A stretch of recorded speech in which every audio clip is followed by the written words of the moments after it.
welcome. I'm so glad to see everybody out there. I am right now at 8,500 feet in Conifer, Colorado, and internet speed is hopefully okay.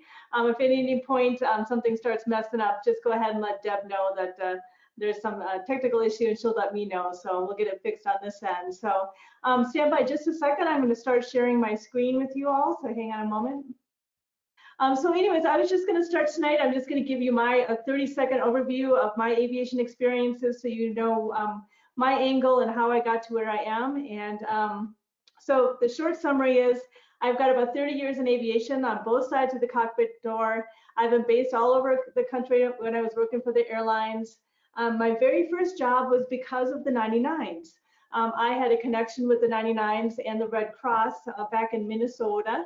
And but because of that connection and one of the ladies in the 99s, but because I met her, she set me on my trajectory into the sky. So I hope that's something that I can do for the next person out there. And you know, getting you networked and start talking with other women pilots is kind of my goal. So I've tried it all in my background. I did on-demand charter. I did air ambulance for many years. I flew hazmat. I flew cargo, I flew corporate for a corporate flight department, and then I did pilot services before going on to the airlines. So if you ask me most of my time, and my favorite airplane would be the Boeing 727, sat in all 3 seats. I'm typed in the Citation 500 series aircraft. I flew the Falcon 20, Citation 650, all the King Air line for air ambulance. I did a little bit of instructing at NATCO on the 727. NATCO is no longer there. That was the Northwest Airlines training facility. Right now, and I'll kind of explain how I got here, but I'm a VP of Business Development at Advanced Aircrew Academy. I work with about 300 flight departments, so I have an ear to the business aviation world. I hear what's moving and shaking, where there are job openings, who's adding airplanes. Please do connect in with me so I can help you with your first job. I'm also currently an aviation professor at MSU in Denver. They have a great aviation program over there. If you ever want any information about that, just go ahead and email me. I'll get you all set up. But what got me started in studying a little bit deeper on the pilot brain and how pilots have a certain personality and how to work on those strengths and weaknesses happened when I started working in the flight engineer seat on the 727. It was my after all those years of flying, I finally made it to the airlines, but then I didn't get to fly.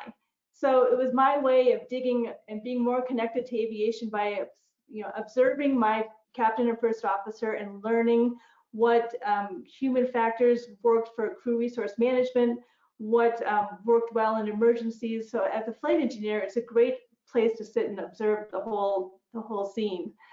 So I know some of you maybe are just starting off on your career path. And of course, COVID came along, and now you're questioning if you've made the right choice to stick in this path. The headlines are always gloom and doom, and we are seeing, you know, notices of furloughs and layoffs. But I actually see it from a different perspective because I'm in business aviation. The irony of COVID is that business aviation is actually thriving right now. Maybe those first-class passengers who had never chartered airplanes before have started using business aircraft, and maybe deciding that this is a tool that they can use in their company. So I'm watching business aviation accelerate and thrive. My cargo pilot friends are just flying their rear sides off, maximum duty time and limited days off. So there's so many niches in aviation, we kind of forget, the media lumps it all together. But what's most significant is that I've seen the attrition charts and the numbers and how many pilots took early retirement that we didn't expect. So for you all entering into the aviation path, in about 18 months from now, you're going to be looking at a pilot shortage. And I know people laugh at me when I say that, but come back in 18 months and let's sit down and have a beer, because I bet we're going to be desperate for a qualified pilot. So we can spend a whole day talking about the economics of aviation. That's my background too, is I love looking at the big picture of aviation. But there is a lot of hope out there, and we'll talk just a little bit more about that as we move through here. So right now there's about 164,000 pilots out there with their ATP certificate. Of those, there's only 7,500 or so that are women. So that's about 4.5% of ATPs are women. It's getting better, but that's still an extraordinarily low number. But as far as even having the pilot pool itself, if you contrast the peak in 1980, we had 827,000 pilots that were just all types of pilots, private sport pilots, all lumped together. Flash forward to 2019, we're down to 664,000 total pilots. So just a less amount of pilots in the pool to draw from to work their way up into business aviation and regionals. A lot of those people are just private pilots that have no intentions of moving forward, but just the vast numbers of pilots have been reduced over the years, and lots of reasons for it. 9/11 definitely set the trend down. There's lots of layers of reasons why, but something as simple as hanging out at the local general aviation airport kind of got stopped. Security concerns put fences up around airports. We used to be able to come out on the weekends and all the old timers would pull out their chairs and tell aviation stories, and you could just kind of hang out at the airport. And that's kind of where the next generation gets inspired to learn how to fly. And so the people entering in the industry now or just now coming into my classroom had to grow up in the aftermath of 9/11 and watching security efforts and airplanes used as weapons and a different perspective on it. So I think we as people in the industry already right now could do a lot to change that trend. So doing webinars like this hopefully helps spread the word about this fabulous industry. One of the things that people always ask me about is STEM programs. And I love the idea that we are trying to focus on those basics, the core knowledge that we need in the world. But what I'm seeing and hearing from students coming into my classroom, that it's actually becoming a detriment. People are believing now that they have to be in these STEM programs to enter into aviation, and that's just the opposite of what the intention is. So today I'm going to try to eliminate some of those barriers that you think exist and put some reality on it. And while I appreciate the STEM programs, I think there's some unintended consequences with tagging and categorizing a group that we think is destined for aviation.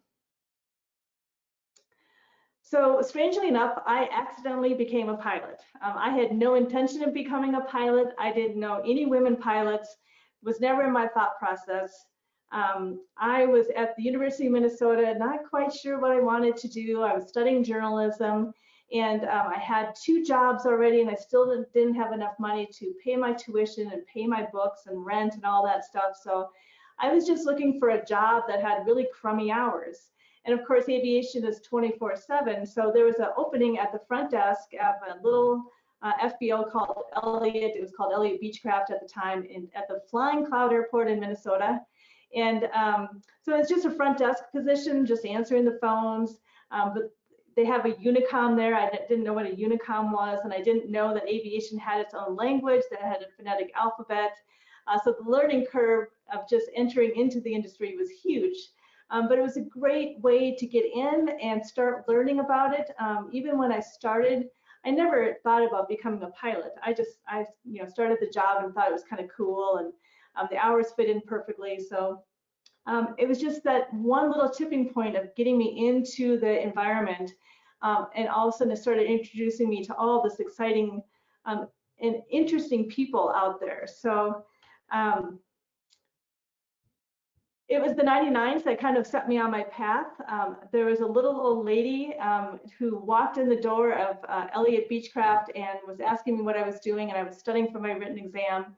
And she was excited to hear I was a private pilot, and she said, as soon as you get your private pilot certificate, email me and I will get you set up with the Red Cross. So when I look at the industry as a whole and I watch what makes students stop continuing on and where they drop out, those first 500 hours are so hard to get. It's even a little bit more harder now that we've raised the minimums into the regional world. You need 1,500 hours. Trying to get those is really hard, and we know that. And so through networking, you'll hear of other opportunities that maybe you didn't know existed out there.